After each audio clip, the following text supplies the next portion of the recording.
Hello all, welcome to import export by mister Ansari. जैसा कि आप ये थंबनेल देख रहे हो, आज मैं डिलीवरी टर्म्स में जो DDU इनको टर्म्स यूज होता है उसके बारे में बताऊंगा। यहाँ पर DDU यूज करने की वजह से मेरा इंश्योरेंस क्लेम फंस गया और सभी एक्सपोर्टर को ये बात ध्यान रखना है कि DDU को अब यूज नहीं करना है। अभी मैं इसको सारा डिटेल से बताऊंगा, पर स्टॉप यूजिंग DDU इनको टर्म। ओके, तो चलता हूँ मैं एग्जाम्पल पे आपको दिखाता हूँ कि कैसे ये वर्क करता है और क्या क्या प्रॉब्लम मेरे साथ हुई है प्रैक्टिकली, जिससे आप बहुत बेहतर तरीके से समझ सकोगे। तो चलते अपनी पहली स्लाइड पर। आगे बढ़ने से पहले आपको याद होगा, आप ये थंबनेल देख सकते हो, मैंने इनको टर्म्स पर वीडियो बनाई थी जिसमें मैंने एक्सपर, FCA ये सारे डिलीवरी टर्म्स को एक एक करके समझाया था। तो आप डिलीवरी टर्म वाली वीडियो जरूर देखिएगा, तो इससे आपको इनको टर्म्स के बारे में और भी जानकारी मिलेगी। तो मैं डायरेक्ट चलूंगा यहाँ से DDU डिलीवरी टर्म्स पर।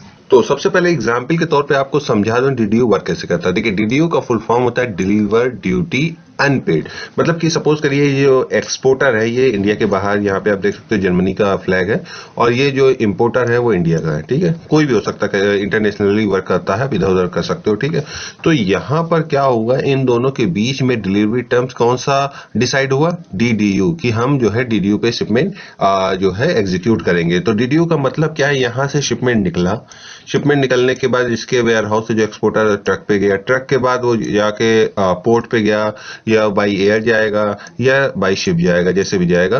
उसके बाद यहाँ तक जितनी भी रिस्पॉन्सिबिलिटी है अभी जिसकी चल रही है, ये जो एक्सपोर्टर है उसकी चल रही है।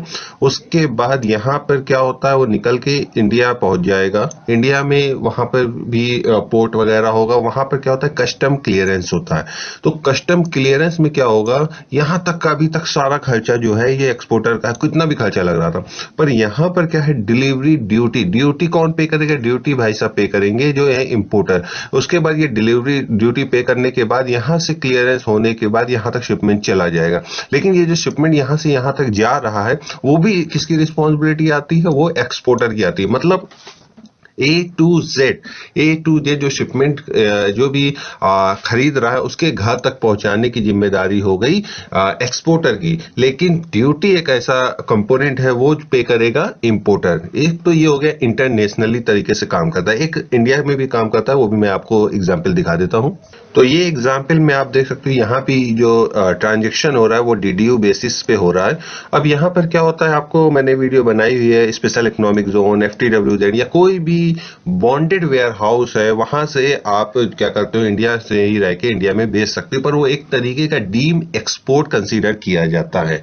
तो वहां पर भी डिलीवरी टर्म का बहुत स्पेशली यूज होता है। लोकली इंडिया में होता है तो कोई भी टर्म से यूज नहीं करते हैं, लेकिन जब इस तरीके के बॉन्डेड वेयर हाउस होता है तो वहां पर DDU जो होता है वो यूज हो सकता है। कोई भी इनको टर्म जो है ऑफिशियली जो है उसे यूज होता है। कैसे काम करता है, देखिए यहाँ पर क्या हो गया, जब ये जो है इंडिया के बाहर, जो इंडिया में है, ये मर्चेंट ट्रेडर हो सकता है, एक्सपोर्टर हो सकता है, तो और मैन्युफैक्चर भी हो सकता है। तो वो क्या करता है, इंडिया में लोकल भाई इनको जो है, इनको ये सामान खरीदना है जो इनके पास है, तो वो यहाँ से अपने शिपमेंट को डिस्पैच करने से पहले इनका खुद का एक SCZ में, FTWZ में कस्टम ऑफिसर्स होते हैं।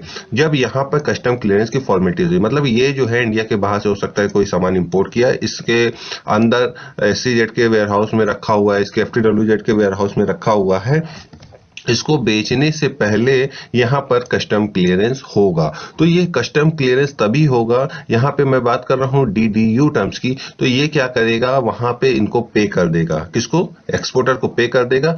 एक्सपोर्टर जैसे मैंने आपको पिछले एग्जांपल में दिखाया, सारा कस्टम क्लियरेंस की फॉर्मेलिटी करने के बाद शिपमेंट को डिस्पैच कर देगा और यहाँ तक पहुंचा देगा।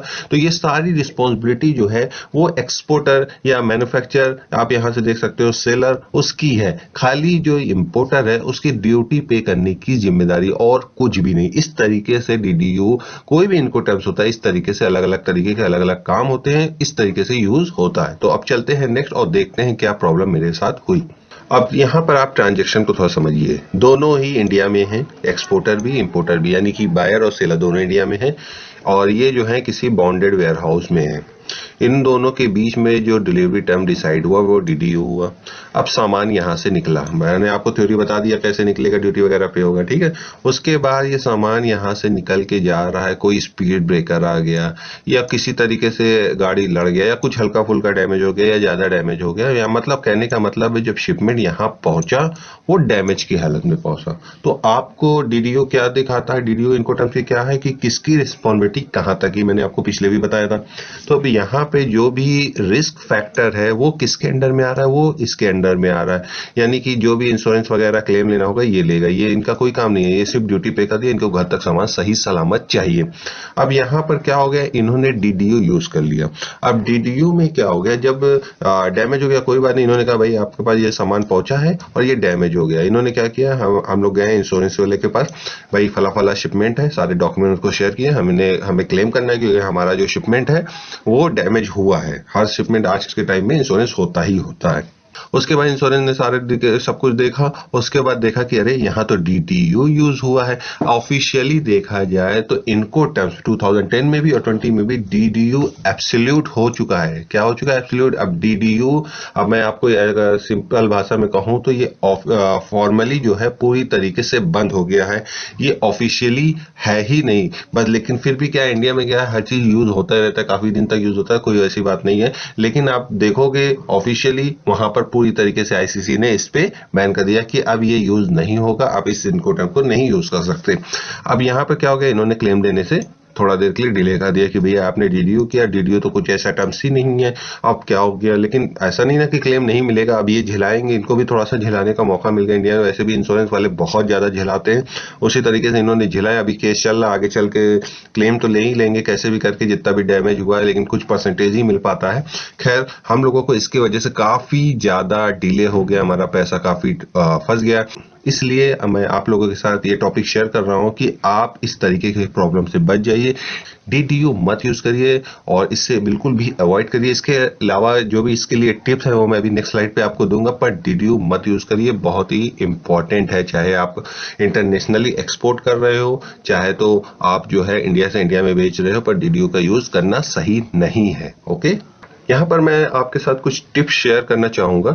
सबसे पहली चीज तो डीडीयू पूरी तरीके से आउटडेटेड हो गया है। अगर आपसे कोई भी आपका जो बायर है वो कहे नहीं मुझे डीडीयू ही चाहिए, बहुत से बायर कहते हैं मुझे डीडीयू चाहिए, पहले उसको कन्विंस कीजिए कि ये हम डीडीयू नहीं यूज करते, डीडीयू ऑफिशियली बंद हो चुका है।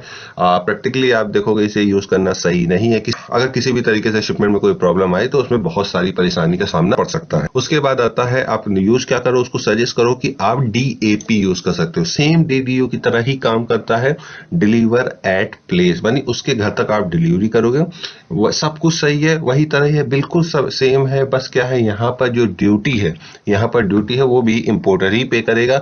इसका नाम क्या है, डिलीवर एट प्लेस, यानी कि आपको क्या करना है, डीएपी, और उसके बाद जिस एरिया में वो रहता है या उसके एरिया का नाम लिख देना है, यानी कि जैसे डीएपी दिल्ली, तो डीएपी दिल्ली तक की आपकी जिम्मेदारी होगी। आप वहां तक उसके जो भी हब है, जो भी वेयर हाउस है, वहां तक पहुंचा दोगे, ड्यूटी वैसे ही वो पे करेगा, वहां तक पहुंच जाएगा। और ये इनको टर्म इंटरनेशनली वैलिड है। आप एक्सपोर्ट करते हो, किसी भी कंट्री से डील करते हो, डीएपी यूज कर सकते हो। इनको टर्म 2020 में भी ये है। उसके बाद क्या आता है, एक और आपको पता होना चाहिए, एलसी, जैसे कि मैंने आपको बताया डीडीयू नहीं होता है, लेकिन फिर भी कहते हैं कुछ बायर मुझे चाहिए, अब आप दे भी देते हो, क्या करोगे कि नहीं मान रहा है, क्योंकि बायर को खुश रखना है।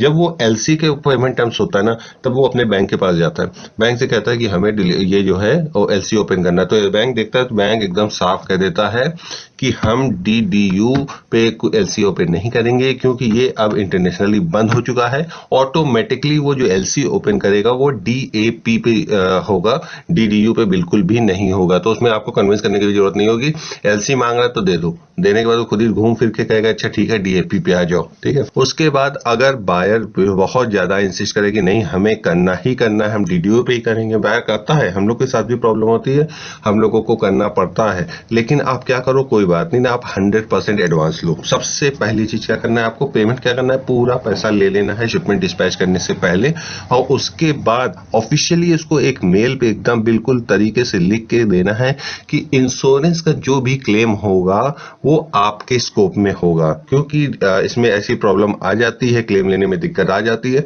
तो अगर कोई प्रॉब्लम होती है वो आप झेलोगे, हम अपने साइट से अच्छी तरीके से भेज देंगे, फोटोग्राफ्स भेज देंगे, सारा ओके कंडीशन में डिस्पैच कर देंगे। इंडिया के हालात आप देखोगे, बहुत सी जगह पे ऐसे शिपमेंट आप डिस्पैच करो, रोड इतनी अच्छी नहीं है, जिसके उबड़ खाबड़ रोड है, स्पीड ब्रेकर्स है, बहुत खराब रोड है, जिसकी वजह से शिपमेंट के डैमेज होने के चांसेस बहुत ज्यादा हो जाते हैं।